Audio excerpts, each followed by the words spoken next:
Jadi apa yang disampaikan bincang-bincang kami pada malam hari ini yaitu terkait dengan zaman kalau subuh sebelumnya zaman Kolasiso, kemudian menuju ke zaman Kolo Bendu, dan nantinya kita berharap ke zaman Kolo Subo, di mana negara kita Indonesia ini adalah Notobondo. Notobondo dalam arti kata bahwa kita nanti berharap dan sangat berharap sekali bahwa Indonesia nanti akan keluar dari kesulitan, sehingga ekonomi kita mulai tertata dan akan melaju dengan pesat, dan negara kita ke depan nanti mewujudkan masyarakat yang adil, makmur, serta sejahtera. Ya, pemirsa, pada malam hari ini bersama Transformasi TV.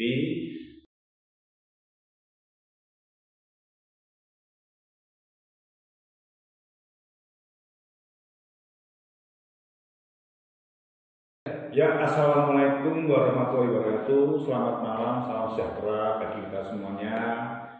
Pemirsa yang ada di seluruh Indonesia, kembali kita bertemu bersama Transformasi TV. Kali ini dalam segmen malam hari ini kami akan berbincang-bincang dengan tokoh ini, salah satunya dari Pak Srianto Ahmad Wuragil, yaitu terkait dengan negeri Indonesia saat ini, di mana pada ramalan Sri Ajidoboyo yang terkenal dengan ramalannya ini, di mana negara Indonesia ini adalah memiliki beberapa fase. Di sini ada 3 fase, yaitu diantaranya satu adalah zaman Kolo Wasiso, kemudian zaman Kolo Bendu, serta zaman Kolo Subo. Dalam malam hari ini Bapak Srianto akan mengupas dalam perbincangan kali ini. Selamat malam, Selamat malam. Bapak Srianto ini adalah merupakan Ketua Yayasan Babul Karomah sekaligus pengasuh Padepokan Keramat Santri yang berada di Dusun Bala, Desa Losari, Kecamatan Pakis, Kabupaten Magelang. Pada malam hari ini beliau nanti akan berbincang-bincang sekaligus untuk membabarkan terkait dengan negara Indonesia ini. Tanggapan Pak Srianto Ahmad terkait dengan Indonesia ini mengalami fase ada 3, zaman Kolo Wasiso, kemudian zaman Kolo Bendu, serta zaman Kolo Subo. Monggo bisa dijelaskan. Terima kasih. Santai aja ya. Sebetulnya kita ini kan melihat apa yang menjadi Jonggo Jangkaning Joyoboyo itu ramai sekali, bahkan sampai sekarang itu masih relevan ya. Relevan dalam arti bentuk simbol, untuk apa itu simbol. Kemarin di episode sebelumnya saya mengatakan bahwa nanti yang akan memimpin tanah Nuswantara atau sekarang ini menjadi Indonesia itu adalah dengan kata kunci Notonagoro. Itu pun menurut para pakar bahkan budayawan sudah juga mengatakan relevan. Nah, kalau sekarang ini sebetulnya Joyoboyo itu sudah membuat sebuah zaman itu, kalau di zaman yang modern itu namanya apa, siklus ya. Nah, siklus. Nah, tapi kalau di kita Joyoboyo mengatakan siklus dengan artinya Kolo Wasiso, Kolo Bendu, Kolo Subo. Nah, Kolo Wasiso itu ada zaman permulaan, zaman sebuah perencanaan di mana sebuah tatanan itu belum begitu lengkap seperti sekarang. Tetapi zaman-zaman seperti itu juga akan mengalami keemasan lagi, siklus. Zaman pertengahan, zaman Cobo, artinya zaman keemasan. Demikian juga sejarah-sejarah peradaban dunia itu juga akan mengalami apa yang dikatakan Joyoboyo itu. Seperti zaman di Islam pun ada ya, zaman pertengahan, zaman keemasan, zaman kemunduran. Demikian juga di dalam negara Indonesia ada zaman keemasan, zaman kemunduran. Nah, sekarang ini Sebenarnya pada masa yang namanya kalau bendu. Bisa dijelaskan Pak? Kalau bendu menurut pandangan Pak Suryanto. Kalau bendu itu artinya zaman pada fase itu banyak mengalami kontrak-kontrak, banyak pejabat yang tidak mengikuti kaidah-kaidah apa yang diturunkan oleh Allah atau tidak mengikuti apa yang jadi sang widi atau sang jagat dinoto. Banyak sekali yang tidak sesuai aturan. Banyak bahasanya orang itu senang hubud dunia. Nah, orang Islam kan hubud cinta dunia. Orang Jawa yang nanti senang bondo dunia. Mas Isis bondo. Tidak mengindahkan dari sisi sesuatu yang leluhur kita itu senang dengan kesucian. Begitu. Ini untuk zaman kalau bendu ini kayaknya sudah mulai meredup ya. Artinya dimungkinkan nanti kita akan menuju ke zaman yang namanya kalau subuh. Jadi mengarah ke sana. Menurut pandangan Pak Suryanto, untuk dari zaman kalau bendu nanti menuju ke zaman kalau wasiso mungkin ada kalau subuh ya. Kalau subuh ini Ya begini, sebenarnya masa-masa sekarang ciri-cirinya itu sudah kelihatan bahwa zaman kalau bendu banyak pemimpin yang tidak mengindahkan persoalan tata aturan hukum, banyak pejabat pejabat yang korupsi, di mana banyak sekali wanita yang mempunyai ciri khas senang yang namanya keluar rumah, bisnis, segala sesuatu yang tidak mengindahkan apa yang menjadi tata cara budaya orang Jawa yang adiluhung. Artinya maksud ono janen zaman ono wong wedok sing ora duwe isin, ya kuwi lah zaman kala bendu. Yen ono wong sok umpamane zaman kuwi pemimpin sing ora duwe artinya watak adil, itu zaman jaksana kala bendu. Tapi jenenge ketika ono zaman pas seperti itu biasanya ada yang namanya goro-goro. Nah ini kalau bentuknya zamannya goro-goro. Ya, ini gini Pak, untuk salah satu ramalan Jawa kan, Jawa mempunyai ramalan ada 100 ya. Terus ada 8 ramalan dari Jawa sendiri. Salah satunya ada mengistilahkan pitik jago tarung sak kandang atau ayam jantan berkelahi satu kandang. Tarangan di mana bahwa melambangkan bahwa masyarakat atau penduduk atau warga Indonesia ini harus waspada bahwa ditakutkan nanti bahwa negara Indonesia itu mengalami disintegrasi. Ciri-cirinya lambangnya semacam itu. Ya ini juga masuknya juga ada berkaitan dengan kalau penduduk begitu nih Pak. Ini menurut Pak Suryanto. Bahasa sekarang populernya ciri-ciri khas yang tadi itu dan ibaratnya pitik tarung ketaran itu artinya sudah digambar di zaman sekarang ada namanya politik identitas. Ya. Semua menghadap identitas kita masing-masing. Padahal kita ini adalah satu bangsa, satu tanah air. Bahwa kita itu hidup itu kan dari Allah yang diciptakan. Kita ini adalah katakan sebagai umat manusia, sebagai khalifah bumi ini adalah sebagai hamba Allah. Kan dikatakan di situ inna hadihi umatan wahidah. Sebenarnya inilah umatku yang satu. Jadi sebenarnya umat itu tidak ada satu dua, dari umat yang satu karena dulu dari Nurullah semua. Pembenda semua, Anda kembali pada satu pada sang jagat wasiso. Artinya sang jagat yang mempunyai karena kekuasaan absolut. Berarti ini untuk ciri tadi ya terkait dengan ayam jago atau pitik jago tahu sak kandang.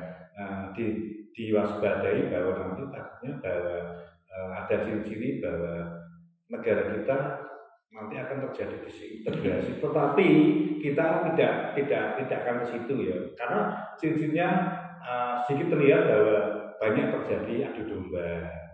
Karena terutama di Indonesia sendiri bahwa untuk ultra terjadi itu kadang-kadang bahkan bukan hanya kadang-kadang ini terlihat istilahnya untuk menghembuskan itu paling mudah di Indonesia ini adalah menyangkut saraf, itu yang paling sensitif. Jadi itu bisa juga kalau ini tidak dicegah sedini mungkin, kita takutnya kan nanti akan mengarahnya ke disintegrasi. Maka kita harus waspada. Itu salah satunya dari Rama Joyoboyo mengatakan demikian. Monggo Pak Sri. Ya, makanya dengan menepis hal yang seperti itu Joyoboyo juga mempunyai solusi bahwa ada sesuatu ini kan zaman edan orang berdebat, tapi ada jadi khusus ada kesimpulannya. Ya. Tapi APE wong sing eling nang Mas Podo. Lah, makanya negara Indonesia dalam kondisi sekarang harus siaga satu. Siaga satu itu artinya apa? Setiap umat, setiap bangsa, setiap manusia baik itu tidak mengenal artinya perbedaan antara kamu sukunya apa, kamu warna kulitnya apa. Kita adalah satu hamba Allah. Kita hidup di bumi Nusantara, di mana kita itu tinggal, itulah yang masuk kita itu junjung. Dan kita duduki itu, kita tinggikan derajatnya bahwa kita ini adalah satu di bumi yang satu, yaitu Indonesia.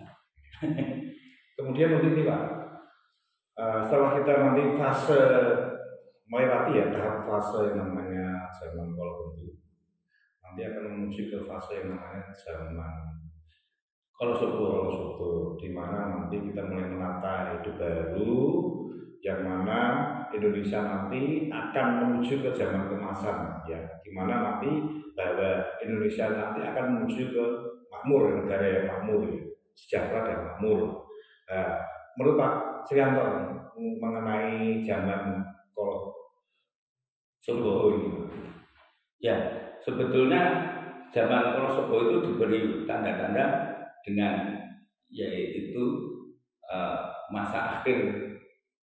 Kolobendu itu kan dibarengi dengan segala sesuatu bahwa yang sifatnya Notonagoro itu sudah mulai tutup.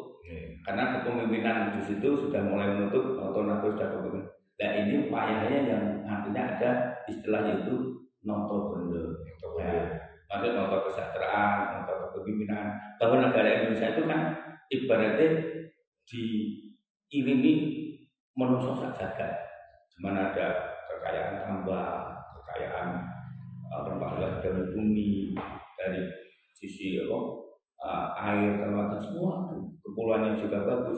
Dan inilah masa seperti ini nanti dari pihak masyarakat Indonesia semua, baik partai maupun budaya maupun akademisi maupun LSM maupun siapapun akan malas diri. Ayo kita bersatu, kita teguh. Corona itu mulai saiki tahun 2004 itu ditoto. Ayo, karena sekarang sudah dicontohkan. Prabowo itu sudah sadar ya, dia kalah tapi mau mendekat.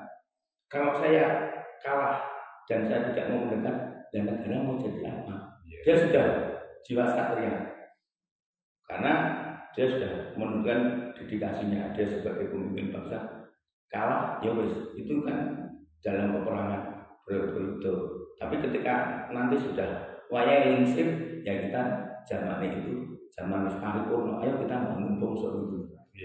Jadi untuk ini Pak ya, untuk bahwa di Indonesia ini ada istilahnya Notonegoro, bahwa dari Notonegoro ini kita sudah berbenah, sudah siap-siap untuk menuju Notobondo. Nah untuk Notonegoro ini juga bisa dilihat nanti ke depannya, apalagi kita mau menjelang suksesi 2024. Berarti apakah untuk suksesi 2024 yang akan datang ini juga menentukan untuk arah Indonesia menuju ke depannya? Ya, ini saya sudah mulai transisi, tata aturan sudah direvisi semua. Bahasa Pak Jokowi namanya deregulasi dan deregulasi, disederhanakan dengan adanya undang-undang omnibus law, semua disederhanakan. Tetapi sebaik-baik pemimpin pun ketika itu masa transisi, masa Kolosobo itu banyak orang yang pencinta dunia, hubung dunia, cinta kepada dunia. Bahkan sebetulnya dengan kecintaan dunia itu tidak akan selesai. maka harus bisa mensyukuri nikmat. Ayo kita noto, karena di dalam Islam sudah mengajarkan yaitu bahwa dunia itu mata umburu. Dunia itu hanya kata morgana. Kecintaannya sampai seperti itu harus dihilangkan. Maka di dalam zaman Kolosobo itu sesuai dengan Al-Quran juga ada Pak. Di Quran surat Al-Imran ayat 14. Yuyina lunasi ubusyahawati minan nisa. Jadi manusia kan dihiasi dengan kesenangan terhadap hawa nafsu karena kepada apa? Kepada wanita. Ya memang semua sudah mengaku lah. Para petinggi para bintang senang aja nih. Wong wedok itu terus sing apik, tapi itu dalam suatu kebaikan, tapi ada uji dan ujiannya. Nah, iso ngatur dan iso menata itu jadi ujian orang. Yang kedua, al-bani, anak laki-laki. Karena setiap orang itu kepengen punya anak laki apa?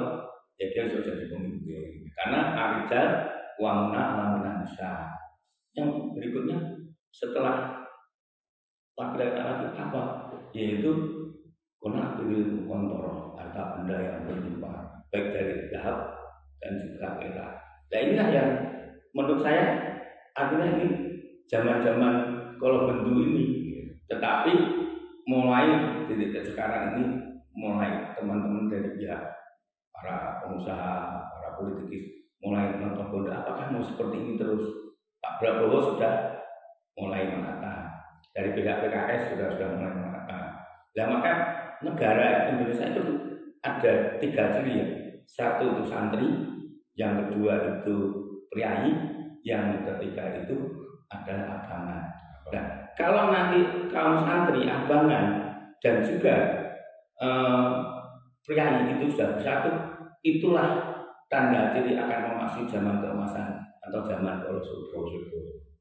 Jadi gini Pak, kalau tadi kan zaman Kolosobo adalah istilahnya menuju menata bondo, di mana untuk di zaman sebelum ini yang sementara ini zaman bondo ini masih banyak terjadinya perang-perang. Ya kita berharap bahwa negara kita tetap damai, kemudian aman, sehingga ada letupan-letupan yang terjadi di negara kita, daerah manapun, aparat bisa untuk berdamai. Lalu untuk daerah bondo ini untuk menuju ke zaman Kolosobo yang mana nanti kita menuju ke masa di mana memang sampai saat ini mungkin bangsa kita sedang diuji ya dengan berbagai kejadian atau hal-hal yang seperti sebelumnya ini adanya 2 tahun kita adanya COVID-19 yang kita kemudian adanya perang Ukraina dengan Rusia yang mana mempengaruhi ekonomi yang ada di Indonesia. Ini hari ini sempat disampaikan Bapak Presiden Jokowi pada saat Rakernas Projo kemarin, saya mengutip itu Pak. Jadi salah satunya seperti itu lah. Oleh karena itu memberikan motivasi besar Bapak Presiden bahwa marilah kita untuk bergandeng tangan untuk menata supaya ekonomi kita lebih maju, lebih baik, sehingga masyarakat nanti akan bisa keluar dari kesulitan. Nah, untuk menata bondo istilahnya kembali lagi seperti tadi ya, yaitu zaman Kolosobo ini bisa dijelaskan Pak, kira-kira kiat-kiat apa atau mempunyai pandangan atau menata bondonya ini apa ini? Sebetulnya sudah diberi sedikit ciri ya dan kiat oleh Pak Jokowi ketika saat Rakernas Projo 1 ojo kesusu. Nah, zaman sekarang itu baru dalam kondisi yang namanya perang antara Ukraina dengan Rusia. Baru semua kena embargo, saat ekonomi tidak masalah. Nah, terus Indonesia juga mengalami yang namanya banyak utang. Nah, jangan sampai rakyat itu mengandalkan subsidi. Ciri Pak Jokowi yang pertama dia mengatakan kan lupa. Kita emang sudah dikit belanja terus. Padahal Pak Jokowi tak bilang, ayo rakyat, podo menabung. Dengan menabung jadi nanti ketika menabung itu orang siap ketika mau ada keadaan apapun dia akan siap mau menghadapi pemilu, dia siap mau menghadapi keadaan apa yang kalau bendu itu pun dia sudah karena dia sudah siap mental. tabungan itu mental, pikiran, dan juga ekonomi juga kita karena dia berpikir masyarakat itu mengeluarkan segala sesuatu efektif dan efisien. Ya, gitu ya. Kira-kira sektor apa untuk mendongkrak ekonomi kita ini supaya dalam pemulihannya yang akan datang itu akan lebih cepat ya, paling tidak lebih mengurangi beban rakyat kita sehingga kedepannya nanti akan menuju ke zaman kemasan atau zaman yang akan lebih makmur ini. Diantaranya sektor apa saja? Ya, tapi sebelum kita bicara sektor itu mudahnya itu negara Indonesia itu harus ada sesambi yang dulu itu jangan sampai besar-besar daripada tiang. Satu kata kuncinya besar-besar dari tiang. Kalau ini sebuah negara jangan sampai terjadi defisit anggaran. Nah ketika itu tidak terjadi defisit, nah bagaimana kita ini menciptakan segala sesuatu itu berpikir itu adalah nilainya itu adalah ekspor.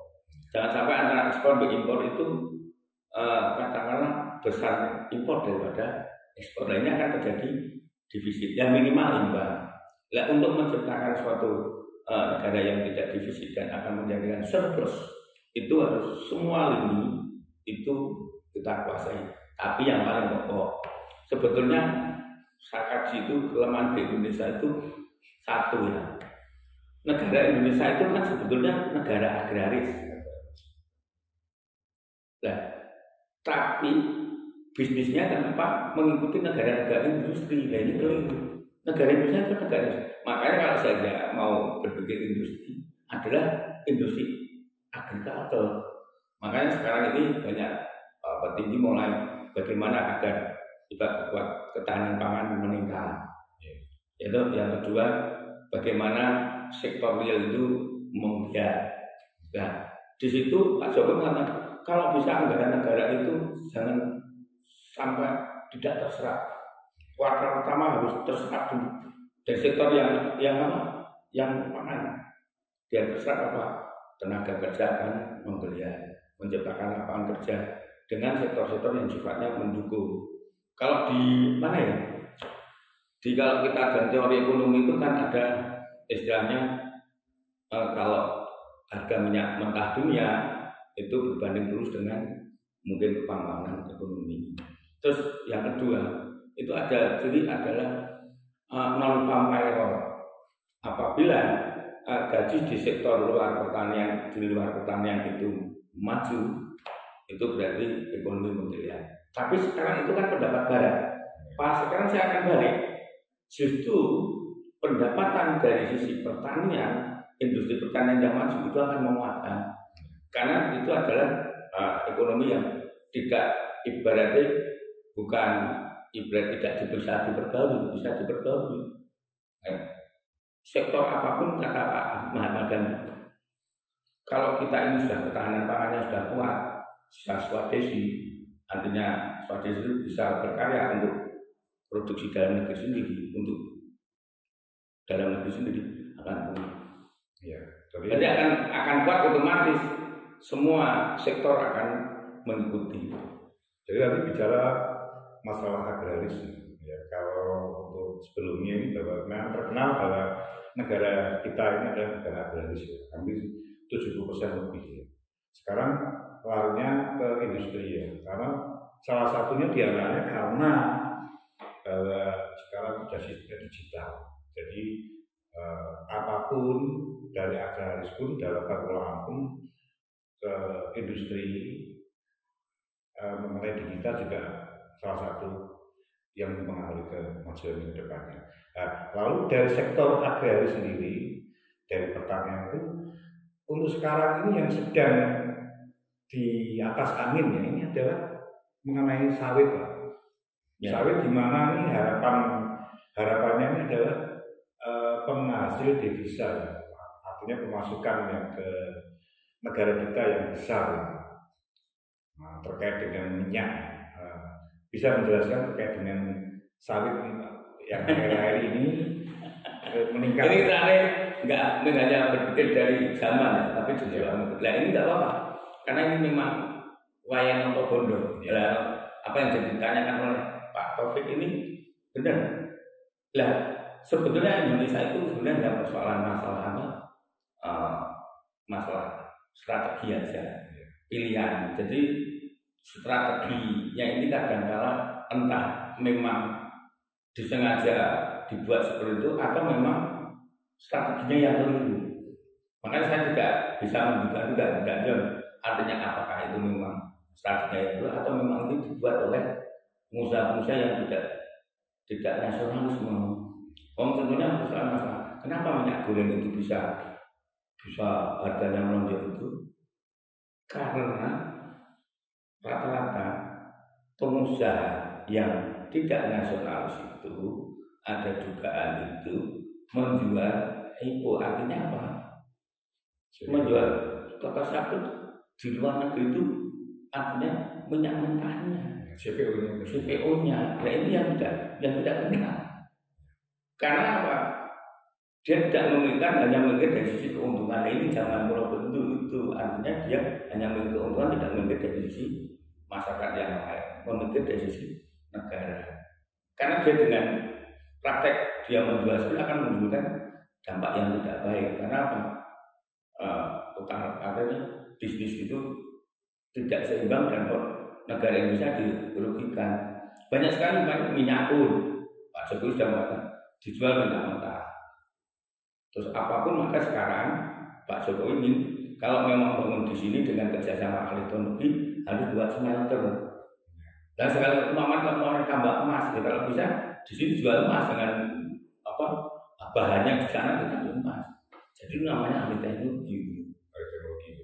Ya, artinya kita mudah, dan kita rugi. Kita namanya kata sawit aja, kita beli langsung bentuk minyak, kita bahan CPO-nya. Ya kita rugi. Kita menjual dengan harga murah, kita beli dengan harga mahal. Itu seharusnya kita membeli dengan harga murah, kita jual dengan harga mahal. Itu masih dagang. Nah itu terbalik. Yang akan bisa berhasil kan? Ya ini terkait dengan minyak ya. Saya mau bergeser sedikit ke masalah mengenai bahan bakar minyak, yang mana pada hari ini bahwa terkait dengan pertalite digunakan untuk bersubsidi untuk masyarakat menengah ke bawah. Kemudian yang masyarakat yang memiliki mobil, katakanlah mobil mewah, diwajibkan untuk membeli yang di luar pertalite, yaitu pertama. Walaupun kenyataannya beberapa minggu yang lalu dalam salah satu surat kabar media online itu tertangkap tersorting bahwa ada mobil yang plat merah itu besok beli bahan bakarnya menggunakan pertalite. Nah, lepas dari itu intinya bahwa pertalite digunakan untuk masyarakat menengah ke bawah sehingga semuanya bisa menjangkau karena subsidi digunakan untuk mereka. Nah, penjelasan dari Pak Suryanto terkait dengan pertalite ini. Ya sebetulnya itu masalah kebijakan, masalah subsidi ya. Artinya itu subsidi itu berbanding lurus dengan kesejahteraan. Jadi kalau zamannya era Pak Harto subsidi ditinggikan, dengan adanya subsidi ditinggikan itu kondisi keadaan ekonomi akan merata. Tetapi ada juga masyarakat terbunuh dengan subsidi kurang kreatif dan kurang survival dalam menangani persoalan kehidupan. Dan tapi sekarang mulai oleh Pak Jokowi subsidi mulai dihapus sedikit, Indonesia terutama masyarakat itu sudah mulai siaga dalam kondisi apapun. Contohnya dalam kondisi pandemi pun Indonesia siap karena sudah dilatih Pak Jokowi. Bahkan dulu ketika saat teks amnesti yang pertama di Uri Anjasmara Semarang itu teks amnesti itu banyak sekali yang mencibir ya, tidak akan berkata dengan teks amnesti itu bisa mengembalikan keuangan yang tadinya di luar bisa masuk. Baru banyak yang tidak, tapi minimal itu dengan teks amnesti itu ada pengampunan pajak tersebut. Minimal ada orang yang punya yang tadinya di luar itu bisa masuk lagi dengan teks amnesti tersebut. Dan ada berapa persen uang bisa kembali daripada tidak kembali.